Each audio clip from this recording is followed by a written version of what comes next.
இன்றைக்கி சுவையான பீர்க்கங்காய் சட்னி செய்ய போகிறோம். இது டேஸ்ட் அருமையாக இருக்கும். அதுக்கு ஒரு பீர்க்கங்காய் எடுத்து லைட்டாக தோலை சீவிட்டு கட் பண்ணி எடுத்து வச்சுருக்கேன்.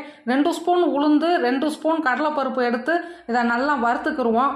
நல்லா வறுபட்ட பிறகு பல்லாரி வெங்காயம் 2 கட் பண்ணி வச்சுருக்கேன். அதையும் போட்டுவிட்டு நல்லா வதக்கிக்கிருவோம். வதக்கின பிறகு பச்சை மிளகாய் ஒரு 6, 2 பூண்டு பல் போட்டு அதையும் மிக்ஸ் பண்ணிக்கிருவோம்.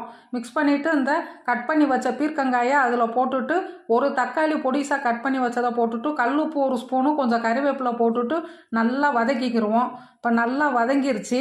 இந்த மாதிரி நல்லா வதங்கின பிறகு கொத்தமல்லி இலை கொஞ்சம் பொடிசாக கட் பண்ணி வச்சுருக்கேன். அதையும் போட்டுவிட்டு கிண்டிட்டு இப்போ நான் தட்டில் ஆற வச்சுட்டு மிக்சி ஜாரில் போட்டுக்கிருவோம்.